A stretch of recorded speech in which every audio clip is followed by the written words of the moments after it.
Economy part 3 मतलब तीसरी video है ये।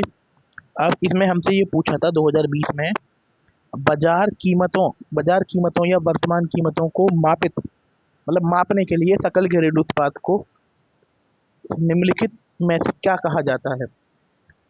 बाजार कीमतों या वर्तमान कीमतों पर मापित मतलब बहुत सिंपल क्वेश्चन है कि जो करंट प्राइस चल रहा है अगर आपको जीडीपी को उस पर मापना है, जो बाजार कीमत है या फिर जो वर्तमान कीमत है। जैसे इससे पहले जो हमने वो पढ़ा था, वो वो औद्योगिक उत्पादन सूचकांक पढ़ा था हमने। उसमें एक आधार वर्ष होता है, एक होता है बेस ईयर और एक होता है करंट ईयर। एक होता है करंट ईयर। बेस ईयर में हम बेस ईयर वाले प्राइस लेते हैं या बेस ईयर वाला प्रोडक्शन लेते हैं, है ना। जैसे जैसे उसका जो हमने पढ़ा था औद्योगिक उत्पादन सूचकांक, उसका बेस ईयर क्या है? उसका बेस ईयर है 2011-12। वैसे ये पूछ रहा है कि बाजार कीमतें या वर्तमान कीमतों पर जब हम सकल घरेलू उत्पाद को नापते हैं, जब हम जीडीपी को नापते हैं, तो उस जीडीपी को हम क्या कहते हैं? Very important question. पहला ऑप्शन सुन लीजिए, वास्तविक सकल घरेलू उत्पाद यानी रियल जीडीपी। वास्तविक सकल घरेलू उत्पाद, रियल जीडीपी, व्यवहारिक सकल घरेलू उत्पाद, प्रैक्टिकल जीडीपी, सांकेतिक सकल घरेलू उत्पाद, नॉमिनल जीडीपी, विद्यमान सकल घरेलू उत्पाद, इसका है एग्जिस्टिंग जीडीपी। आपको दोबारा ऑप्शन बता रहा हूँ, दोबारा क्वेश्चन रिपीट कर रहा हूँ, आपको आता है लिख लीजिए कि जब हम बाजार कीमत या वर्तमान कीमत पर जीडीपी को नापते हैं, तो उस जीडीपी को हम क्या कहते हैं? पहला है वास्तविक सकल घरेलू उत्पाद। ऑप्शन ए है वास्तविक सकल घरेलू उत्पाद, जिसका इंग्लिश में बोलते हैं रियल जीडीपी। दूसरा है व्यवहारिक सकल घरेलू उत्पाद, जिसे बोलते हैं प्रैक्टिकल जीडीपी। तीसरा है सांकेतिक सकल घरेलू उत्पाद, जिसे बोलते हैं नॉमिनल जीडीपी। चौथा है विद्यमान सकल घरेलू उत्पाद, जिसे बोलते हैं एग्जिस्टिंग जीडीपी। आई होप आपने कर लिया हो। तो इसका आंसर है नॉमिनल जीडीपी, सांकेतिक सकल घरेलू उत्पाद। सांकेतिक सकल घरेलू उत्पाद बाजार कीमत या वर्तमान कीमत पर मापित, जो बाजार कीमत या बाजार कीमत छोड़ो, जो जैसे मान लीजिए पिछली साल टमाटर थे 20 रुपए किलो थे टमाटर, मान लीजिए पिछली साल। और मैं आपको बताऊं, ये वेरी इंपॉर्टेंट कॉन्सेप्ट है, शायद आपको पता होगा या नहीं पता होगा कि ना, हम जो जीडीपी नापते हैं ना, वो पिछले साल से नापते हैं। मतलब जैसे मान लीजिए हमारी जो जीडीपी ग्रोथ थी पिछले साल जून में हमारी जीडीपी ग्रोथ थी 2024 में 5%। 5% मान लीजिए आप। अब 2000 अब अब अगर हमें जून 2025 की जीडीपी ग्रोथ निकालनी होगी, तो हम मई 2025 के अकॉर्डिंग नहीं निकालेंगे। जो हमारी पिछले साल जून में जो ग्रोथ थी, हम उस आधार पर निकालेंगे। मान लीजिए इस साल हमारी जीडीपी हो जाती है 10%। जीडीपी ग्रोथ हमारी 10% हो जाती है। और मई में हमारी जो और जो पिछले साल जून में हमारी जीडीपी ग्रोथ थी 5%। तो हम 100% के हिसाब से, हम 100% के हिसाब से ग्रो कर रहे हैं। अब इसमें हम कीमतें और जीडीपी में ना, ये आप इतना ही बहुत है आपके लिए, ठीक है। अब आगे पढ़ लेते हैं हम। बाजार कीमतों या वर्तमान कीमतों पर मापित सकल घरेलू उत्पाद को नाम मात्र जीडीपी या सांकेतिक जीडीपी कहते हैं। क्योंकि मान लीजिए अगर किसी देश में महंगाई बढ़ रही है, अगर मान लीजिए किसी देश में महंगाई हो गई, जैसे टर्की में महंगाई है, ईरान में महंगाई है, अफ्रीकन कंट्रीज में महंगाई है, 40% की महंगाई हो गई। मतलब पिछले साल के मुकाबले जो चीज़ पिछले साल 100 रुपए की थी, वो चीज़ इस साल सेम महीने में सेम डेट को 140 रुपए की हो गई। तो 40% के हिसाब से महंगाई है। तो इसका मतलब एक चीज़ 140 की हो गई, तो आपकी जीडीपी 140 थोड़ी बढ़ी। आपकी जीडीपी तो आपका जो प्रोडक्शन हुआ, जीडीपी में हम पहले तो प्रोडक्शन को नापते हैं, जो final production of good and service. GDP का मतलब है, जीडीपी है इन अ 1 ईयर और अ डोमेस्टिक और इन अ कंट्री और इन अ स्पेसिफिक एरिया, है ना। जो उसमें एक साल में वस्तुओं और सेवाओं का जो कुल उत्पादन का अंतिम मूल्य होता है, उसको हम जीडीपी जीडीपी नापते हैं, उत्पादन, मान लीजिए, है ना। तो अगर हम महंगाई को जोड़ ले जीडीपी में, अगर हम महंगाई को जोड़ ले, तो हमारे हिसाब से हमारे पास सही डाटा नहीं आएगा जब तक हम आधार वर्ष नहीं रहेंगे, है ना। तो ये है फिर, है ना। और जो अगर मान लीजिए अगर हम बाजार कीमतों या वर्तमान कीमत पर जीडीपी काउंट करते हैं, तो वो होगा नॉमिनल जीडीपी। नॉमिनल नॉमिनल मतलब वैसे ही है, जैसे राष्ट्रपति इंडिया के नॉमिनल हेड है ना। अब बताओ रियल हेड कौन है? रियल हेड है प्राइम मिनिस्टर, और राष्ट्रपति क्या है? Nominal head. और ऐसे ही अगर हमें रियल जीडीपी नापनी है तो हमें मापनी होगी बेस ईयर पे। अगर हमें रियल जीडीपी नापनी है तो हमें बेस आधार वर्ष पे जीडीपी नापनी होगी। अगर ये बोले कि भाई, अगर ये क्वेश्चन पूछता है एसएससी कि अगर अगर हम पुराने साल पे जीडी या आधार वर्ष आधार वर्ष पर मापी जीडीपी को क्या बोलते हैं, तो हम उसे बोलेंगे रियल जीडीपी। परंतु जो वर्तमान वर्तमान बाजार कीमत, या फिर जो जो जो इस टाइम बाजार कीमत चल रही है ना, और बाजार कीमत या वर्तमान बाजार कीमत पर जीडीपी नापते हैं, उसे बोलेंगे हम नॉमिनल जीडीपी, क्योंकि उसमें हमारे पास अच्छा डाटा नहीं आ पाएगा। ठीक है, अब आगे पढ़ते हैं। बाजार कीमत या वर्तमान कीमत पर मापित सकल घरेलू उत्पाद को नाममात्र जीडीपी या संकेतित जीडीपी कहते हैं। वो हमने आपको बता दिया। किसी देश की सीमाओं के भीतर निश्चित समय अवधि में उत्पादित सभी तैयार वस्तुओं का कुल मौद्रिक मूल्य जीडीपी कहलाता है। वो हमने आपको पहले ही डिस्कस कर चुके हैं कि एक देश ले लीजिए, या आप ले लीजिए, दिल्ली ले लीजिए। दिल्ली के अंदर जो भी वस्तुओं और सेवाओं का उत्पादन हो रहा है, जैसे वस्तु वस्तु ले लीजिए। वस्तु कहाँ बनती है? वस्तु बनती है तुम्हारा, जो भी वस्तुओं और सेवाओं का उत्पादन हो रहा है, जो उसका मूल्य होगा वो जीडीपी कहलाएगा, है ना।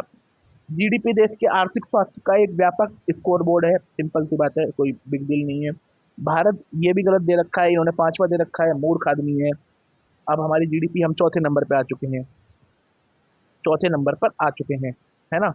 अब हम अगला क्वेश्चन पढ़ने वाले हैं।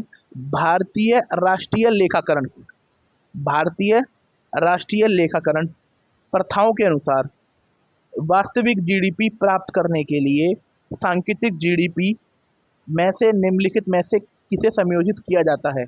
ऊपर ऊपर जिस कॉन्सेप्ट का यूज किया गया है, उसी कॉन्सेप्ट के ऊपर ये क्वेश्चन पूछा गया है। बिल्कुल सेम कॉन्सेप्ट है। अगर आपने पहला क्वेश्चन ध्यान से सुना होता, तो आप इससे पहले वाला क्वेश्चन का एक्सप्लेनेशन सुना होगा, तो इसे आप समझ जाते। अगर आपको रियल जीडीपी से, इसमें वो लिखा है वास्तविक जीडीपी, रियल जीडीपी, जो रियल जीडीपी, अगर आपको रियल जीडीपी प्राप्त करनी है तो आपको सांकेतिक जीडीपी, जिसे इंग्लिश में बोलते हैं नॉमिनल जीडीपी से सांकेतिक जीडीपी प्राप्त करनी है। मतलब वास्तविक जीडीपी प्राप्त करनी है सांकेतिक जीडीपी से, तो आपको किसको समायोजित करना पड़ेगा या किसमें परिवर्तन करना पड़ेगा? ऊपर हम क्या बोल रहे थे? महंगाई। तो इसमें इसका आंसर सॉरी मैंने बता दिया, मुद्रास्फीति इसका आंसर है, महंगाई, है ना। मुद्रास्फीति इसका आंसर है ना। ये महंगाई इसका आंसर है, क्योंकि जब जब आप मुद्रास्फीति को हटा देते हो ना, तो आपके दिमाग में तो आपके पास रियल पिक्चर आती है। अब मान लीजिए, है ना, रियल पिक्चर आती है। ठीक है, अब इसमें सॉरी हमने ऑप्शन देना भूल गए थे। वास्तविक सकल घरेलू उत्पाद, वास्तविक जो रियल जीडीपी है, एक मुद्रास्फीति समयोजित समयोजित उपाय है। मतलब वास्तविक सकल घरेलू उत्पाद में, रियल जीडीपी में, उसमें उसे मुद्रास्फीति, उसमें जो वास्तविक चीज होगी उसमें मुद्रास्फीति नहीं आएगी। उसे बेस ईयर पे निकालते हैं। उसे किस पे निकालते हैं? बेस ईयर आधार वर्ष पे निकालते हैं, आधार वर्ष पे निकालते हैं। और एक बात मैं आपको बता रहा हूँ, मुद्रास्फीति भी आधार वर्ष पे निकालते हैं, मुद्रास्फीति भी आधार वर्ष पे निकालते हैं। सकल घरेलू उत्पाद भी आधार वर्ष पे निकालते हैं। ये चीजें दिमाग में रख लीजिए।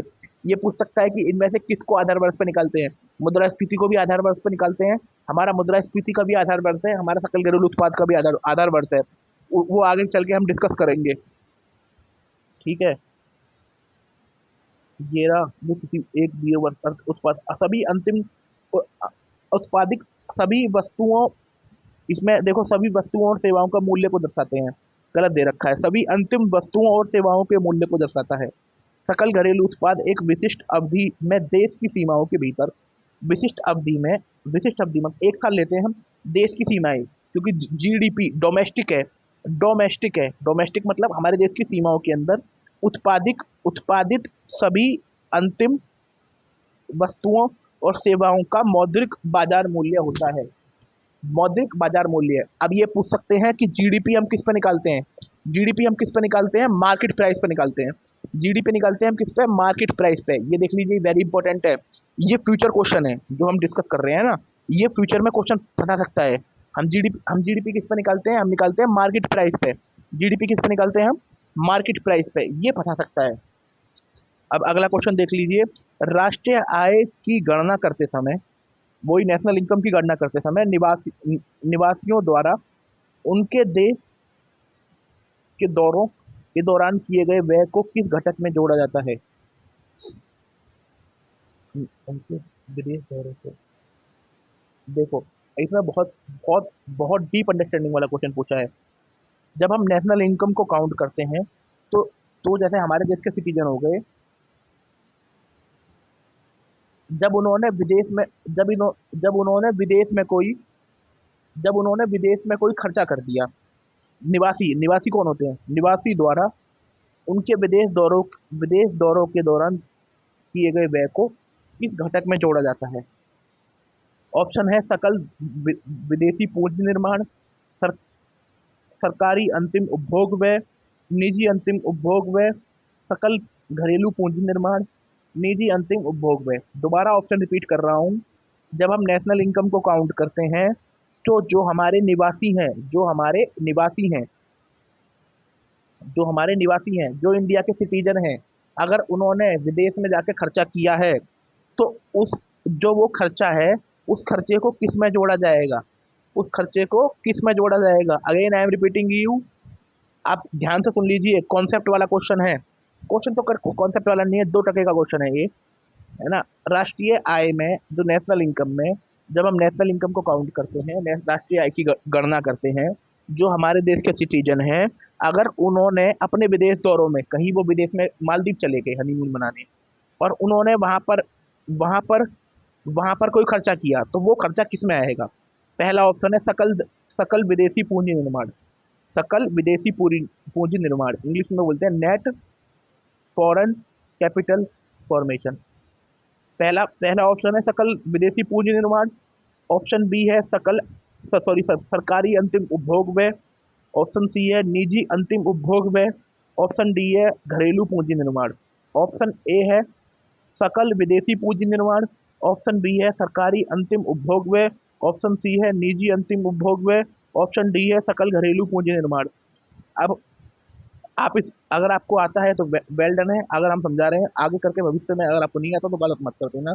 इसका आंसर जैसे इसने बोला, देखो अब हम ऑप्शन एलिमिनेशन टेक्निक देखेंगे कि किस तरह हम ऑप्शन को एलिमिनेट करते हैं।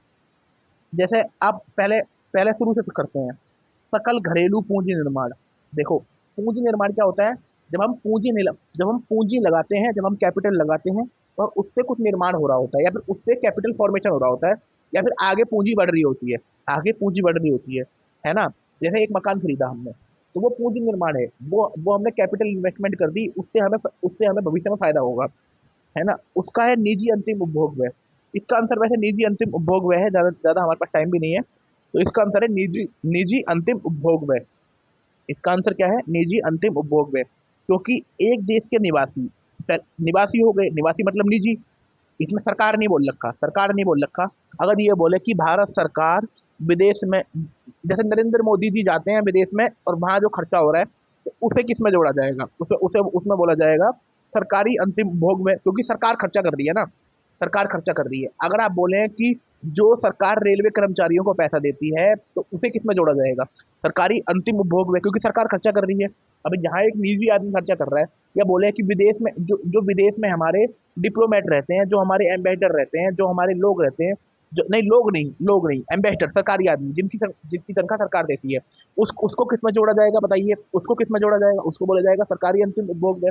आप अगर बोलो कि अगर बाढ़ आ जाती है और सरकार पैसा देती है, बाढ़ आती है सरकार पैसा देती है, तो उसे किस में जोड़ा जाएगा, सरकारी अंतिम उपभोग में। अगर आप मान लीजिए कोविड-19 की वैक्सीन लगी, उसमें सरकार ने लगवाई, फ्री में लगवाई, उसे किस में जोड़ा जाएगा, सरकारी अंतिम उपभोग में। अगर मान लीजिए एक बच्चा के पेरेंट्स उसे प्राइवेट स्कूल में पढ़ाते हैं, तो उसे किस में जोड़ा जाएगा, निजी अंतिम उपभोग में। अगर मान लीजिए एक बच्चा चॉकलेट खा रहा है, या एक आदमी बाहर जाकर खाना खाता है, तो उसे किस में जोड़ा जाएगा, निजी अंतिम उपभोग में।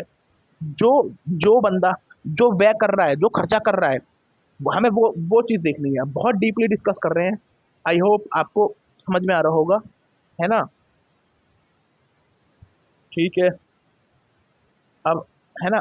और जैसे व्यय, व्यय होता है खर्चा करना, व्यय होता है खर्चा करना, एक्सपेंडिचर एक्सपेंडिचर एक्सपेंडिचर।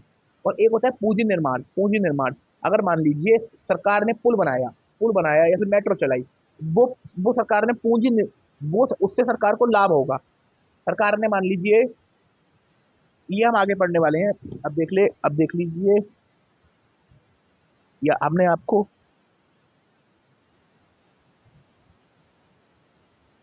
अब आगे, अब अगला क्वेश्चन सुन लीजिए। डैश को किसी देश में उत्पादित अंतिम डैश को किसी देश में उत्पादित अंतिम वस्तुओं और सेवाओं के मूल्य के रूप में जाना जाता है। डैश डैश को डैश को किसी देश में उत्पादित अंतिम वस्तुओं और सेवाओं के मूल्य के रूप में जाना जाता है। पीछे इस कॉन्सेप्ट को पीछे इस कॉन्सेप्ट को हम बहुत बार डिस्कस कर चुके हैं कि निम्न डैश को किसी देश में उत्पादित अंतिम वस्तुओं और सेवाओं के मूल्य के रूप में जाना जाता है ना। ऑप्शन देख लीजिए, राष्ट्रीय उत्पादकता, ऑप्शन ए राष्ट्रीय उत्पादकता, ऑप्शन बी राष्ट्रीय आय वितरण, ऑप्शन सी प्रति व्यक्ति आय, ऑप्शन डी राष्ट्रीय आय। Again I am repeating you, option A राष्ट्रीय उत्पादकता, ऑप्शन बी राष्ट्र आय का वितरण, ऑप्शन सी प्रति व्यक्ति आय, ऑप्शन डी राष्ट्रीय राष्ट्रीय आय। अब जैसे मैं आपको एक सवाल देता हूँ, है ना, अगर मान लीजिए आपको ये ऑप्शन नहीं है, आपको ये क्वेश्चन नहीं आता, पहले बात तो कॉन्सेप्ट वाला क्वेश्चन है, ऐसा होगा ही नहीं कोई क्वेश्चन आपको नहीं आएगा। अगर मान लीजिए आपको ये क्वेश्चन नहीं आता, हो सकता है भाई नहीं आता हो, है ना। जैसे इसमें तो एक पहला ऑप्शन है राष्ट्रीय उत्पादकता। राष्ट्रीय उत्पादकता ये हो सकता है राष्ट्रीय उत्पादकता, क्योंकि इसमें उत्पादित लिखा हुआ है, देश लिखा हुआ है, तो आपका दिमाग में आ सकता है राष्ट्रीय उत्पादकता। तो परंतु हमने अब तक जो जो बच्चे इकोनॉमिक्स का बेसिक पढ़ते हैं, ऐसा कॉन्सेप्ट कोई होता नहीं है ना, होता नहीं है। और जैसा आय के वितरण में उत्पादित अंतिम वस्तुओं और सेवाओं के मूल्य के रूप में जाना जाता है। इसका सीधा सा मतलब है, कि ना, इसका आंसर है राष्ट्रीय आय। हम पीछे कितनी बार पढ़ चुके हैं, जीडीपी जीडीपी जीडीपी। जीडीपी क्या होती है, एक देश में उत्पादित, देश या किसी स्थान में, जैसे बिहार ले लीजिए, दिल्ली ले लीजिए, जहां मैं रहता हूँ किलाड़ी, वो ले लीजिए, नांगलोई ले लीजिए, कहीं और ले लीजिए, एक देश में उत्पादित जो प्रोडक्शन हो रहा है, अंतिम अंतिम मतलब एंड में जो चीज यूज हो रही है, जो चीज कंज्यूमर यूज कर रहा है, जो चीज केवल केवल जो चीज जिस चीज को हम कंज्यूम कर सकते हैं, मतलब जो चीज एंड है भाई, इसके आगे इसमें कोई प्रोडक्शन नहीं होगा। जस्ट लाइक हम लोग कपड़े पहनते हैं, जो पहन रहे हैं वो इसका एंड यूज है ना। उसमें उत्पादित अंतिम अंतिम हो गया ना, अंतिम मतलब फाइनल प्रोडक्ट है, फाइनल वस्तुओं और सेवाओं के मूल्य के रूप में जाना जाता है। ठीक है। ये जीडीपी की डेफिनेशन है कि जीडीपी किसे कहते हैं। एक देश में कोई पूछे जीडीपी आपसे क्या होती है, आप लोग तैयारी कर रहे हो, एक देश में उत्पादित अंतिम वस्तुओं और सेवाओं के मूल्य को हम जीडीपी कहते हैं। ठीक है। अब आगे हम जो एक्स्ट्रा इन्फॉर्मेशन, और जीडीपी जीडीपी बोल दीजिए, या फिर इसे राष्ट्रीय आय बोल दीजिए, नेशनल इनकम भी सेम होती है। और नेशनल इनकम को मापने के तीन तीन तरीके होते हैं, उत्पादन विधि, प्रोडक्शन मेथड, आय विधि, इनकम मेथड, और व्यय विधि मान लीजिए। अब जैसे हम आगे डिस्कस करेंगे, पर हम थोड़ा सा यहाँ पर आपको हिंट दे देते हैं। तो उत्पादन विधि क्या होती है, जो ये डेफिनेशन थी ना, कि किसी देश में उत्पादित अंतिम वस्तुओं और सेवाओं के मूल्य को उत्पादित, मतलब किसी देश में कितना उत्पादन हुआ, उसको आप बोल लीजिए उत्पादन विधि। आय विधि में देख लीजिए देश में कितने लोग हैं, जैसे मान लीजिए सरकारी लोग हैं, कुछ प्राइवेट लोग हैं, कुछ फैक्ट्री लेबर है, कुछ किसान है, कुछ वकील है, या कुछ लोग दवाई की दुकान चलाते हैं, कुछ दवाई वाले हैं, कुछ लोग दवाई की फैक्ट्री में काम करते हैं। ये लोग हैं। आप इस सब की इनकम काउंट कर लीजिए, वो हो जाएगा। एक होती है व्यय विधि में, जैसे मान लीजिए हम लोग खर्चा कर रहे हैं, आप जो जिस बंदे ने खर्चा किया होता है उसी बंदे को काउंट कर लीजिए। सिर्फ बात तो एक ही है ना, मान लीजिए अगर अगर हमारी आय हुई, हमारा मतलब मान लीजिए अगर कोई लेबर है उसकी सैलरी आ रही है, तो वो उसके लिए आय हो गई, और जो उसे सैलरी दे रहा है वो उसके लिए व्यय हो गया। अगर मान लीजिए मैंने गोलगप्पे खाए, तो मतलब मेरी आय है, तो नहीं, मैंने गोलगप्पे खाए, तो मैंने व्यय किया, मैंने एक्सपेंडिचर किया, मतलब मैंने एक्सपेंडिचर, हाँ मैंने मैंने एक्सपेंडिचर किया, और जो रुपया मैंने कमाई की वो उसकी इनकम हो गई। तो आय निकलता सबका एक ही है। अब ये मान लीजिए, पहली बार राष्ट्रीय आय को निकालने का जो कॉन्सेप्ट था वो दादा भाई नौरोजी ने दिया था 1867 एंड 1868 में। उस समय भारत की प्रति, ये वेरी इंपॉर्टेंट है कि पहली बार राष्ट्रीय आय को निकालने का कॉन्सेप्ट किसने दिया था? Dadabhai Naoroji, the great old man. और ये, और एक एक्स्ट्रा फैक्ट बता दूं, सबसे ज्यादा बार कांग्रेस के अध्यक्ष यही रहे हैं। सबसे ज्यादा बार कांग्रेस के अध्यक्ष यही रहे हैं।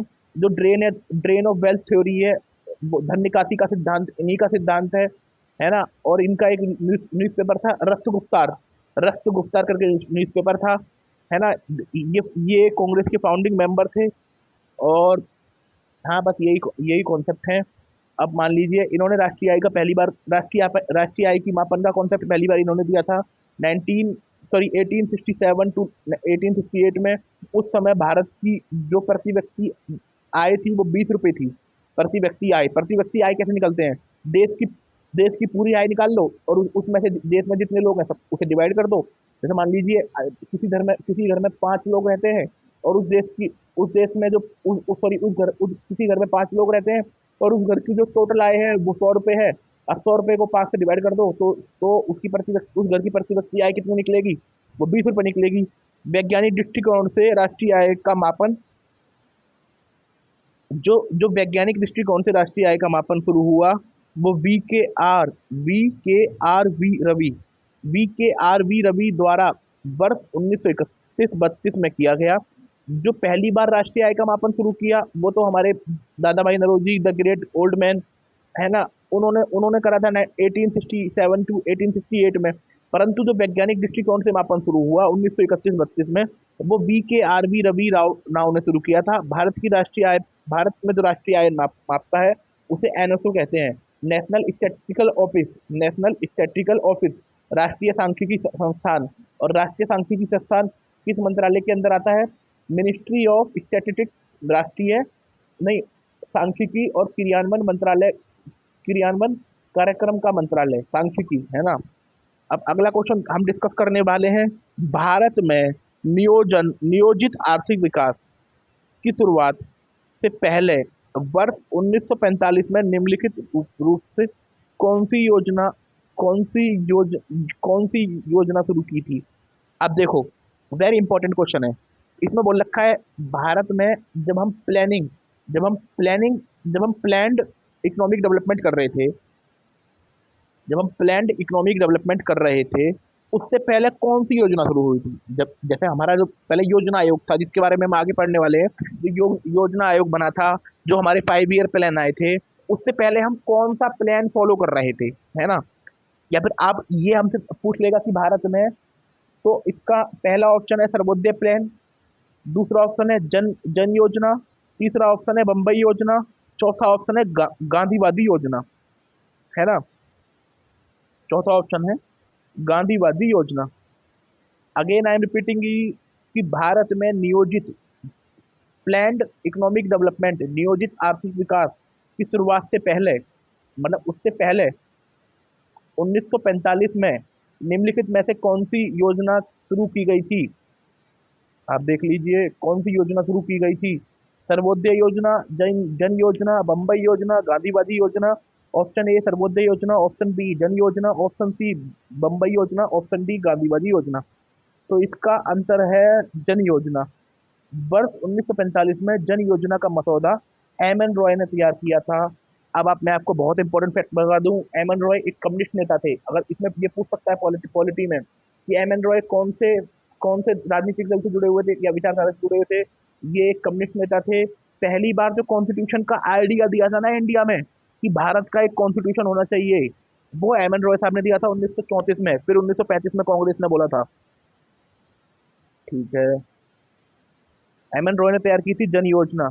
जन योजना में औद्योगिक क्षेत्र में उपभोक्ता उत्पादकों पर जोर दिया जाता था। इस जन योजना में औद्योगिक मतलब इंडस्ट्री में वो चीजें बनाई जाती थी जो लोग कंज्यूम करते हैं। माचिस, बीड़ी, धूप बत्ती, ब्रेड, और तुम्हारा मान लीजिए, और क्या यूज़ करते हैं लोग, कपड़े, ये सब बनाए जाते थे, जो लोग डेली लाइफ में कंज़्यूम करते हैं, ना कि बड़े-बड़े बड़ी-बड़ी मतलब वो चीज़ बनाओ जो लोग कंज़्यूम कर रहे हैं, ठीक है? अब अगला क्वेश्चन है, कौन-सा संगठन राष्ट्रीय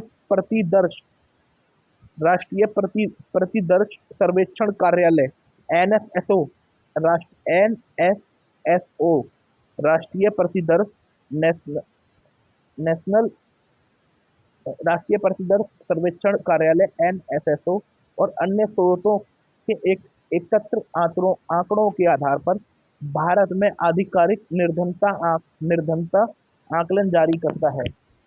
ध- अब ये चीज ना, जो ये क्वेश्चन है, अब ये अब इसका पहले आप मतलब मान लीजिए कौन सा संगठन एनएसएसओ और अन्य स्रोतों से, मतलब एक तो एनएसएस हो गया और दूसरे और स्रोत हो गए, उनसे आंकड़े लेता है, भाई मुझे आंकड़े दे दो, मुझे आंकड़े दे दो, प्लीज मुझे आंकड़े दे दो, क्योंकि मुझे गरीबी, ये बताना है कि देश में गरीबी कितनी है। उनसे आंकड़े लेकर आधिकारिक निर्धनता कि देश में कितने कितने परसेंट लोग गरीब हैं, ये आंकड़े जारी करता है।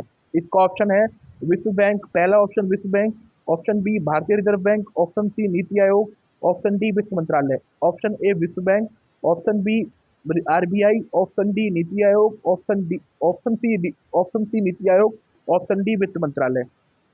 बताइए इसका आंसर क्या है? इसका आंसर है नीति आयोग, है ना? अब जैसे फ्यूचर में क्वेश्चन क्या बन सकता है कि नीति आयोग निम्नलिखित में से किसके गरीबी निम्नलिखित नीति आयोग गरीबी आकलन की रिपोर्ट देने के लिए निम्नलिखित में से किसके आंकड़े, किससे लेता है आंकड़े, किससे आंकड़े लेता है, किससे लेता है? इसमें बोल देगा वित्त मंत्रालय से लेता है, आरबीआई से लेता है, विश्व बैंक से लेता है, एनएसएसओ से लेता है। तो हम क्या बोलेंगे? एनएसएसओ से लेता है, एनएसएसओ से लेता है। भारत में गरीबी आकलन का कार्य नीति आयोग करता है, ठीक है। NITI Aayog bottom bottom to up approach का दृष्टिकोण रखता है, मतलब नीचे से ऊपर तक खबर जानी चाहिए। नीति आयोग बॉटम, अब ये पूछ सकते हैं कि नीति आयोग इनमें से किस अप्रोच को मानता है, तो हमें बोलना है बॉटम टू अप, मतलब नीचे से ऊपर की तरफ। ऐसा नहीं कि मतलब नीचे से फीडबैक आना चाहिए, उस हिसाब से नीति बननी चाहिए।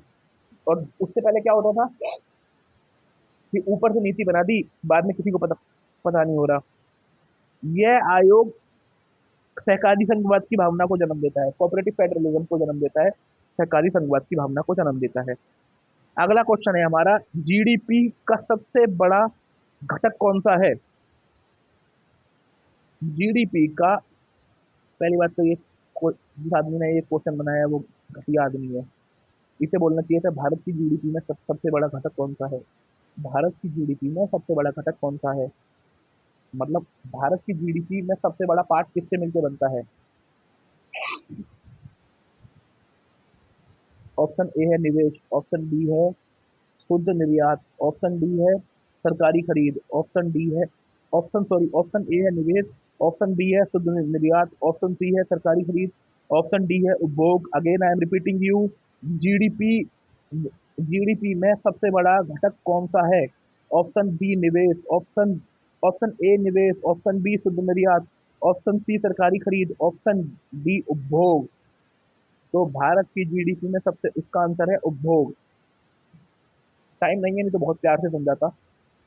भारत की पॉपुलेशन इतना है ना, देखो एक तो ना भारत, देखो निर्यात तो इसलिए, अब जैसे निवेश हो गया, भारत में इतना निवेश नहीं होता। भारत में हफ्ते कितना निवेश होता है? 90 बिलियन डॉलर, 90 बिलियन डॉलर। और भारत की जीडीपी कितनी है? ट्रिलियन डॉलर में, है ना? जीडीपी कितनी है? ट्रिलियन डॉलर में, और निवेश कितना हो रहा है? 90 टू 100 बिलियन, मैक्सिमम मान लीजिए 100 बिलियन डॉलर, ठीक है। अब शुद्ध निर्यात है, अब जैसे शुद्ध निर्यात ऐसा है ही नहीं, भारत शुद्ध आयात करता है, शुद्ध निर्यात नहीं करता। भारत जितने का पेट्रोल मंगाता है, जितने का सब कुछ मंगाता है, मतलब जितना बेचता है उससे ज्यादा खरीद लेता है। अगर हम 5 रुपए का आइटम बेच रहे हैं तो 7 या 8 रुपए का आइटम खरीद लेते हैं। परंतु भारत, अब ये क्वेश्चन पूछ लेगा, ये मैं आपको बता रहा हूँ, ये एक्स्ट्रा इन्फॉर्मेशन है, ये आपको फ्यूचर क्वेश्चन में जो आएंगे उसमें हेल्प करेगी।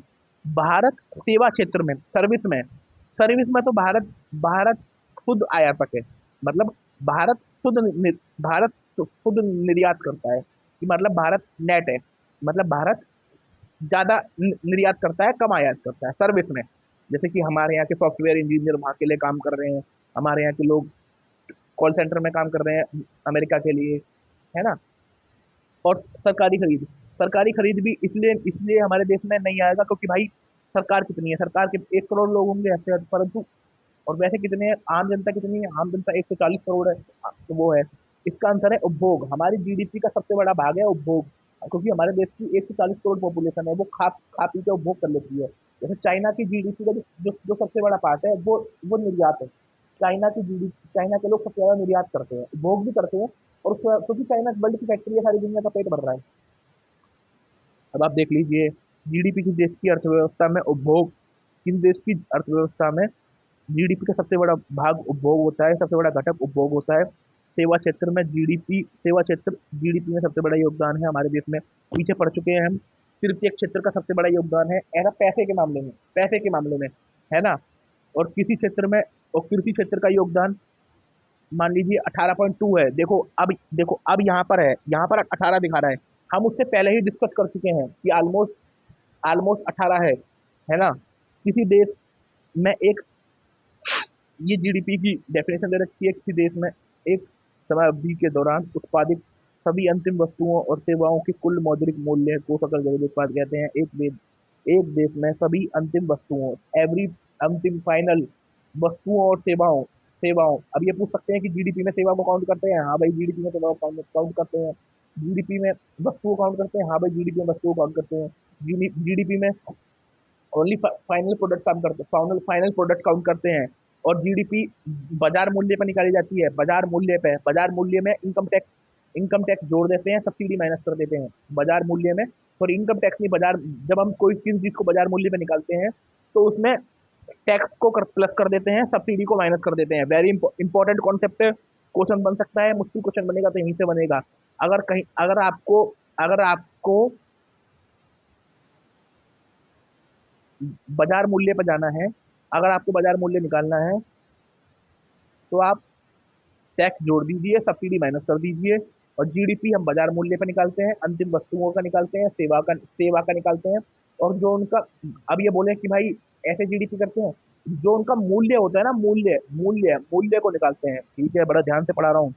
लागत के उत्पादन रूप में लागत के उत्पादन के रूप में शुद्ध राष्ट्रीय उत्पाद का दूसरा नाम क्या है? लागत लागत के उत्पादन रूप में शुद्ध राष्ट्रीय आय उत्पाद का दूसरा नाम क्या है? ऑप्शन ए व्यक्तिगत आय, ऑप्शन बी राष्ट्रीय आय, ऑप्शन सी सकल राष्ट्रीय उत्पाद, ऑप्शन डी शुद्ध घरेलू उत्पाद।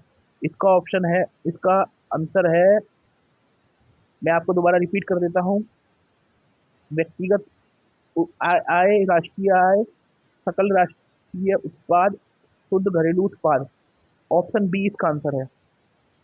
लागत के उत्पादन के रूप में शुद्ध राष्ट्रीय उत्पादन को राष्ट्रीय आय भी कहा जाता है। शुद्ध राष्ट्रीय आय को शुद्ध राष्ट्रीय आय को राष्ट्रीय आय भी शुद्ध राष्ट्रीय उत्पाद को नेट नेशनल प्रोडक्ट को शुद्ध राष्ट्रीय उत्पाद को नेट नेशनल प्रोडक्ट को, यार इन्हें ट्रांसलेशन भी नहीं करनी आती, शुद्ध बोल रहे हैं, नेट को सकल बोलते हैं। ये कितने मूर्ख लोग हैं। शुद्ध मतलब होता है प्योर। द ट्रांसलेटर, सकल सकल होना चाहिए, सकल राष्ट्रीय उत्पाद होना चाहिए, सकल राष्ट्रीय उत्पाद को राष्ट्रीय आय भी कहते हैं। ये शुद्ध राष्ट्रीय उत्पादन को राष्ट्रीय आय भी कहते हैं, है ना। किसी देश में वित्तीय वर्ष के दौरान उत्पादित सभी वो हम पहले पढ़ चुके हैं जीडीपी की, वो राष्ट्रीय आय को कारक लागत एनएनपी या शुद्ध, वही नेट नेशनल प्रोडक्ट, शुद्ध को, बड़ा इन्हें ट्रांसलेशन भी नहीं आ रही। बच्चों से पेपर लेने हैं तो भाई, शुद्ध मतलब नेट थोड़ी होता है। नेट मतलब होता है सकल। सकल राष्ट्रीय उत्पाद भी कहते हैं। अगला क्वेश्चन देख लीजिए, किसी देश का सकल घरेलू उत्पाद निम्नलिखित में से किन क्षेत्रों के उत्पादन का योग है? किसी देश का सकल घरेलू उत्पाद जीडीपी निम्नलिखित में से किन उत्पादन क्षेत्र का योग है? किन उत्पादन क्षेत्र का योग है मतलब, है ना। देश के द्वितीयक और तृतीयक क्षेत्र का गलत है, क्योंकि प्राथमिक क्षेत्र इसमें आया ही नहीं। आंसर मैंने आपको बता दिया, देश के प्राथमिक, द्वितीयक, तृतीयक क्षेत्र का ये आंसर है इसका। बहुत सिंपल क्वेश्चन है। पूछा भी क्यों था? क्योंकि प्राथमिक प्राथमिक, द्वितीयक और तृतीयक इन्हीं का योग है ना? क्योंकि प्राइमरी, सेकेंडरी, टर्शियरी, और सबसे बड़ा पॉपुलेशन पॉपुलेशन के अकॉर्डिंग सबसे ज़्यादा पॉपुलेशन कौन से क्षेत्र में काम करती है? प्राथमिक क्षेत्र में। और सबसे ज़्यादा वैसे वैसे कौन योगदान देता है? वैसे मतलब सकल घरेलू उत्पाद में सबसे बड़ा घटक किसका है? वो तृतीयक क्षेत्र का। उसके बाद में मतलब पैसे के मामले में कौन सी जीडीपी सबसे ज़्यादा किससे मिलकर बनती है? ठीक है, सकल घरेलू उत्पाद देश में प्राथमिक सारे क्षेत्र को मिलकर करता है ना? Thank you.